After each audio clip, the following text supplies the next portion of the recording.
ನಮಸ್ಕಾರ ವೀಕ್ಷಕರೇ, on spot ನ್ಯೂಸ್ಗೆ ಸ್ವಾಗತ. ನಾನು ಸಂಗೀತ.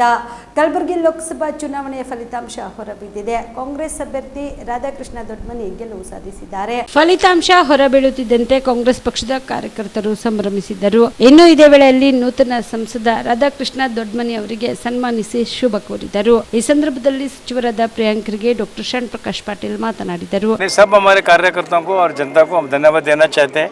सब लोग इकट्ठे से काम किए, उसके लिए हमारा कामयाबी हुआ है. सब लोगों को धन्यवाद. सर, अब गुलबर्गा में कई लोग बोल रहे थे यहाँ पर क्या है, क्या जी, बीजेपी को जीत होगी, बहुत मुश्किल है कांग्रेस का, तो इस पर क्या कहेंगे? आज अब जीते हैं. नहीं, हम उसके लिए कुछ बोलना नहीं चाहते. जीत हो गया, बस हो गया, अब क्या कर सकते हो. लेके आप लोगों का था वो सब ठीक ಇರುತ್ತೆ. ಅವಾಗ ನೀವು ಬರೇ ಜಪ ಮಾಡ್ಕೊಂಡು ಕೂತ್ಕೊಂಡ್ರೆ ನಿಮಗೆ ನಿಮ್ಮ ತಟ್ಟೆಗೆ ಅನ್ನ ಬರೋದಿಲ್ಲ. ನಾವು ಯಾವ ವಿಚಾರಗಳನ್ನು ಮಾಡಿದ್ವಿ, ನಾವು ನಿರುದ್ಯೋಗ ಸಮಸ್ಯೆ ಉದ್ಯೋಗ ಕೊಡಿಸ್ತೀವಿ ಅಂತ ನಾವು ಚುನಾವಣೆ ಮಾಡಿದ್ವಿ. ಮನೆಗೆ ಆರ್ಥಿಕ ಸ್ಥಿರತೆ ತರ್ತೀವಿ ಅಂತ ನಾವು ಚುನಾವಣೆ ಮಾಡಿದ್ವಿ. ಸಾಮಾಜಿಕ ನ್ಯಾಯ ಕೊಡಿಸ್ತೀವಿ ಅಂತ ಚುನಾವಣೆ ಮಾಡಿದ್ವಿ. ರೈತರಿಗೆ ನ್ಯಾಯ ಕೊಡಿಸ್ತೀವಿ, ಕಾರ್ಮಿಕರಿಗೆ ನ್ಯಾಯ ಕೊಡಿಸ್ತೀವಿ ಅಂತ ನಾವು ಚುನಾವಣೆ ಮಾಡಿದ್ವಿ. ಅದಕ್ಕೆ ಇವತ್ತು ಜನರು ವೋಟ್ ಮಾಡಿದ್ದಾರೆ. ಅವರಿಗೆ ರಾಮ ರಾಜ್ಯ ತಾನೇ ಬೇಕಾಗಿರೋದು. ಆ ರಾಮ ರಾಜ್ಯವನ್ನ ನಮ್ಮ ಪ್ರಣಾಳಿಕೆಯಲ್ಲಿ ಖಂಡಿತಕ್ಕೆ ಇವತ್ತು ಜನರು ನಮಗೆ ಆಶೀರ್ವಾದ ಮಾಡಿದ್ದಾರೆ. ಇವನ್ ಕಲಬುರಗಿಲೂ ಕೂಡ ಕೊನೆ 3-4 ಡೇಸ್ ಅಲ್ಲಿ ಕ್ಯಾಸ್ಟ್ ಪಾಲಿಟಿಕ್ಸ್ ಅಂದ್ರೆ ಜಾತಿ ರಾಜಕೀಯ ಕೂಡ ಎದ್ದು ಬಂತು.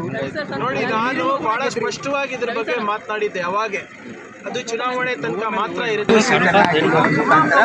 ಕಲ್ಯಾಣ ಕರ್ನಾಟಕದ ಜನ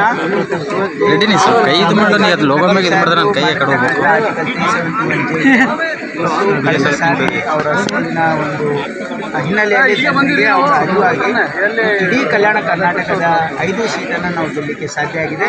ಮತ್ತು ನಮ್ಮ ಸರ್ಕಾರದ ಗ್ಯಾರಂಟಿಗಳು, ಮುಖ್ಯಮಂತ್ರಿಗಳಾಗಿರ್ತಕ್ಕಂಥ ಸಿದ್ದರಾಮಯ್ಯನವರು, ಉಪಮುಖ್ಯಮಂತ್ರಿಗಳಾಗಿರ್ತಕ್ಕಂಥ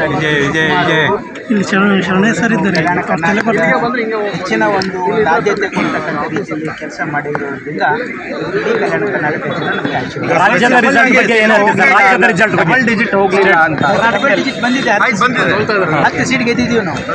ಸರ್, ಸ್ಪೆಸಿಫಿಕ್ ಆಗಿ ಕಲಬುರಗಿ ವಿಚಾರಕ್ಕೆ ಬಂದರೆ ಖರ್ಗೆ ಅವರು ಭಾಳ ಭಾವನಾತ್ಮಕವಾಗಿ ಮಾತಾಡಿದ್ರು. ಸಾಹೇಬರು ಭಾವನಾತ್ಮಕ ಹೇಳಿದರು. ಹಾಗಾಗಿ ಜನರಿಗೂ ಕೂಡ ಅವ್ರು ಏನೋ ಎಮೋಷನಲ್ಲಿ ಮಾತಾಡಿದ್ದಾರೆ. ಆದರೆ ಅವರ ಭಾವನೆಗಳನ್ನು ಕೂಡ ಜನರು ಅದನ್ನು ಸ್ಮರಿಸಿದ್ದಾರೆ. ಮತ್ತು ಖಂಡಿತವಾಗಿಯೂ ಕೂಡ ಕಳೆದ ಚುನಾವಣೆಯಲ್ಲಿ ಜನರು ತಪ್ಪು ಮಾಡಿದ್ದಾರೆ ಅಂತಕ್ಕಂಥ ಭಾವನೆ 400 ಪಾರ್ ಅಂತಿತ್ತು ಸರ್. ಪ್ರತಿ ಬಾರಿ ಕೂಡ ಬಿಜೆಪಿ ಅವರು ಈಗ ಹೇಗಾಗಿದೆ ನೋಡ್ತಾ ಇದ್ದೀರಲ್ಲ. ಈಗ ಇಂಡಿಯಾ ಒಕ್ಕೂಟಕ್ಕೆ ಭಾಳ ದೊಡ್ಡ ಪ್ರಮಾಣದಲ್ಲಿ ಸೀಟ್ಗಳು ಸಿಗ್ತೀವಿ. 230 ಆಸ್ಪಾಸ್ ಸೀಟ್ ಬರ್ತಕ್ಕಂಥ ಒಂದು ಸಾಧ್ಯತೆಗಳಿವೆ ಅಂದರೆ ಟಿವಿಯಲ್ಲಿ ಬರ್ತಾ ಇದೆ. ಮತ್ತು ಒಂದು ವೇಳೆ ನಿತೀಶ್ ಕುಮಾರ್ ಅವರು ಮತ್ತು ಚಂದ್ರಬಾಬು ನಾಯ್ಡು ಅವರು ನಮ್ಮ ಜೊತೆಗಿದ್ದರೆ ನಮ್ಮದೇ ಸರ್ಕಾರ ಆಗ್ತಕ್ಕಂಥ ಚಾನ್ಸಸ್ ಇತ್ತು. ಹಾಗಾಗಿ ಬಿಜೆಪಿಯವರು ಬರೀ ಒಂದು ಏನಂದ್ರೆ ಈ ಸಂದರ್ಭದಲ್ಲಿ ಪಕ್ಷದ ಕಾರ್ಯಕರ್ತರು, ಮುಖಂಡರು ಉಪಸ್ಥಿತರಿದ್ದರು. ಕಲಬುರಗಿಯಲ್ಲಿ ಸ್ತ್ರೀ ರೋಗ ಹಾಗೂ ಮಕ್ಕಳ ಚಿಕಿತ್ಸೆಗಾಗಿಯೇ ಪ್ರತ್ಯೇಕ ಆಸ್ಪತ್ರೆ ಪ್ರಾರಂಭ.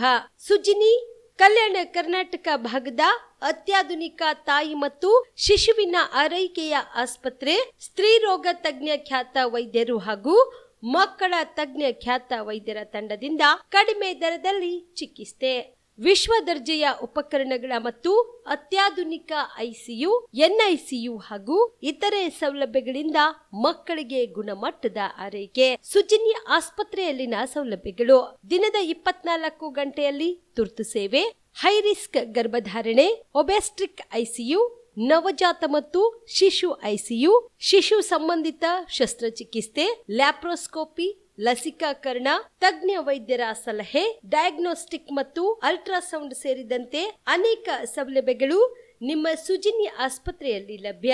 ಹೆಚ್ಚಿನ ಮಾಹಿತಿಗಾಗಿ ಸಂಪರ್ಕಿಸಿ ಸುಜಿನಿ ಆಸ್ಪತ್ರೆ, ಬಿಗ್ ಬಜಾರ್ ಎದುರುಗಡೆಗೆ, ಕಲಬುರಗಿ. ದೂರವಾಣಿ ಸಂಖ್ಯೆ 08472272727 ಅಥವಾ ಮೊಬೈಲ್ ನಂಬರ್ 9900427814.